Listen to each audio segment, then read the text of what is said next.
Hey Cancerian, welcome to your reading. This is for Sun, Moon, Rising, Venus, and if this doesn't resonate, that's completely fine. Just ignore the video completely. If it does resonate, that's great. And remember to just follow your intuition throughout the reading.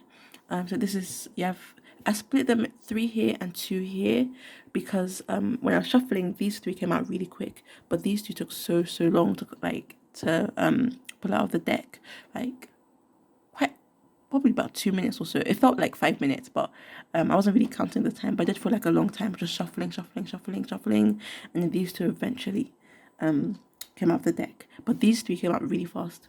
So you have the Two of Cups, the Lovers. So two super duper omega, two super duper amazing love cards here. Soulmate, twin flame, commitment, new love for some of you, or the ascension of your love life, regardless of whether you're with someone already or if you're single or if you have a crush and separation. And again, take what resonates, leave what doesn't, and follow your intuition throughout the reading. So yeah, Two of Cups, that sense of exchanging, I see it as exchanging vows. With the lover, sometimes I do see it as two people running away, but I do see the lovers as like really kind of fairy tale like love, really amazing, like kind of like Cinderella, and then the angel at the top there is like the fairies in Cinderella. So yeah, that sense of everything being fairy tale, like everything being happy and blessed, I guess you could say. The Two of Pentacles as well, working together and having to balance things. But you do have these cards here. With that Five of Swords and with what I mentioned about fairies, it could be that sometimes, although things are so bright and cheerful, because the sun in the Lovers cards and the sun here look very similar, or should I say the sky, look very similar. So although things are bright and they may be going well in your love life for quite a while, for a long time, you like sometimes you do have thoughts, negative thoughts I'm seeing, or sometimes you do have moments where something happens and maybe just feeling negative about it or feeling maybe a bit upset or depressed about it, even though things are bright and maybe it's like you don't know why, although things are bright and happy, you're just feeling so upset about something, or that maybe you're blaming the universe about things happening in your life. Or maybe you're blaming your guides about something, but like sometimes it's like when you do something and it's happy, but you just have those moments where you're upset and then you start blaming I guess fate in a way, because you have fairies there and it does look to me like they're throwing that those swords. So again, that sense of blaming your guys, blaming the universe for something. So and you can ignore, like I might be using like past tense or future tense. Just apply this to whichever tense you want, past, future, or whatever else. Although this is like what this is meant for future, what will happen in your love life, what good thing, huge thing, amazing thing, or major thing will happen in your love life. So but I just use whichever tense I'm comfortable with. So it could be that you will be feeling like this, like so it could be that, for example, you will be meeting someone new or ascending in your love life somehow, whether you're with someone or not, and it's really positive, it's really amazing, like a fairy tale. But you do have moments where maybe you doubt it, maybe you doubt the universe. Maybe you doubt your guides. Maybe you're wondering if it's right, if it's real or not. Maybe you're wondering if it's meant for you, if you're worth it. Maybe you just have moments where you just feel upset and you don't know why, or something happens and for some reason it's it hurts you deeper than it's supposed to, basically. And maybe then you start blaming your guides or question your guides, or question everything. So that could be with the Five of Swords. With that Ten of Wands, again, it could be just a case of because remember these cards took a while to come out, so maybe a while after everything's going good, then then these emotions start to surface.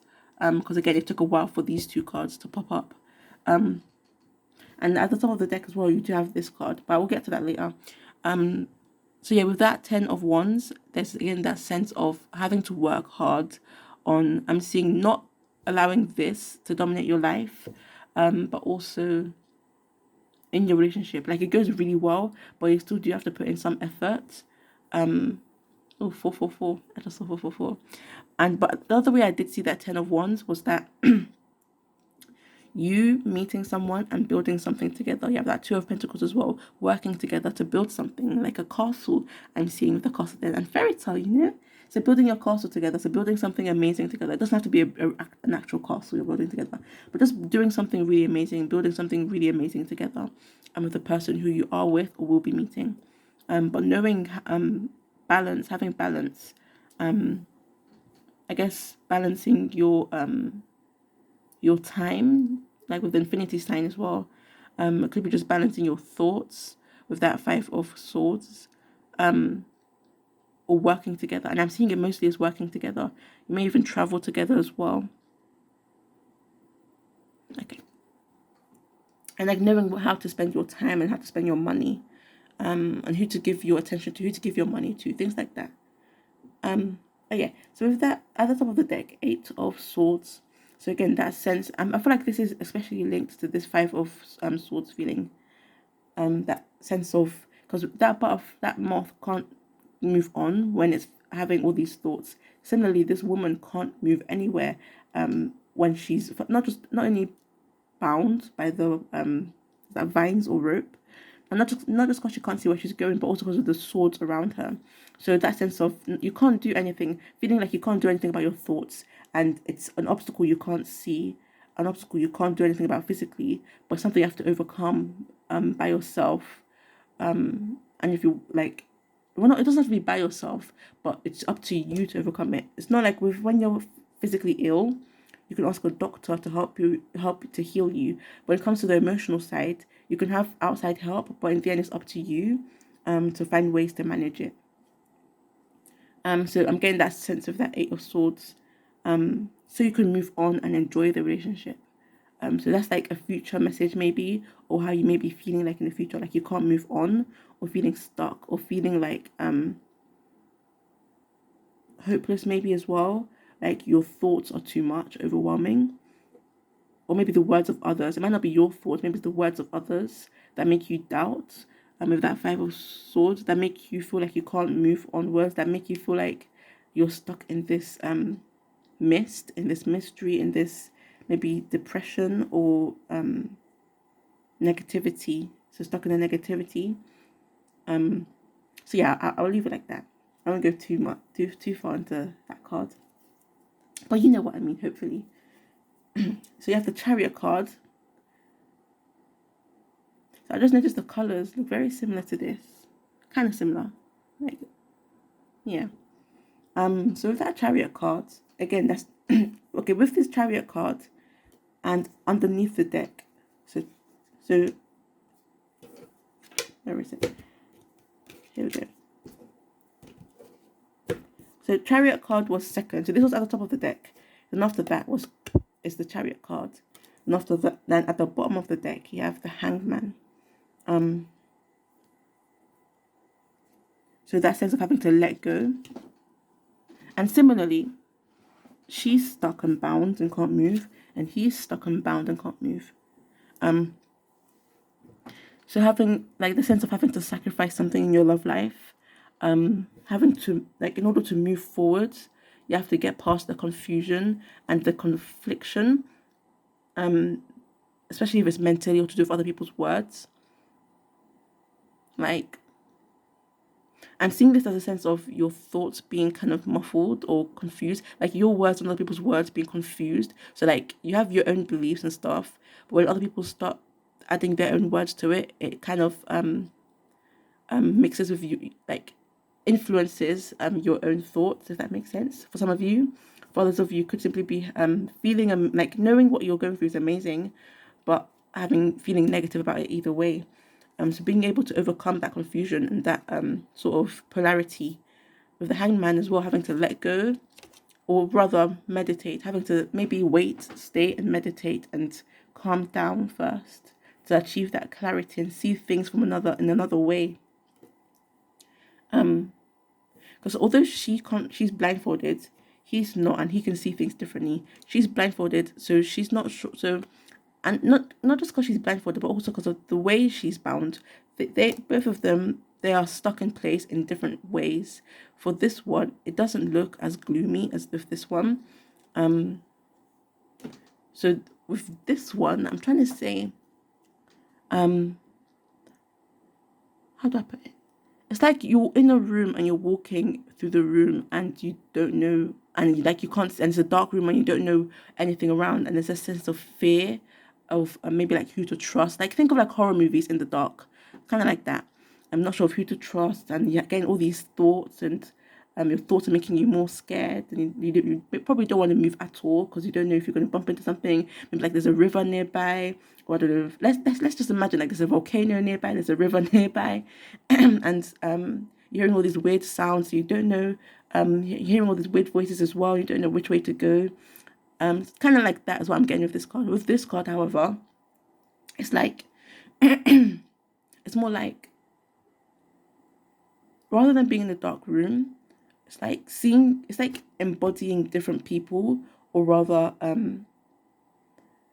the ability to put yourself in other people's shoes. I guess that's how I'm seeing with the Hangman, with that sense of seeing things from a different perspective, seeing things in a way where you wouldn't normally see it. So where she sees darkness and is afraid of it, this one sees different colors. It's like when they say dogs are blind, I guess, but rather dogs see in a different color. Kind of like that, I guess, the difference. I don't know. That's how I can explain it. I can't think of another way to explain it. Although if you're blind, it doesn't mean you have to be miserable. Just with the cards. Not saying blind people are miserable. Just to clarify that. Although I don't know anyone who's blind, so I can't speak for anyone who's blind.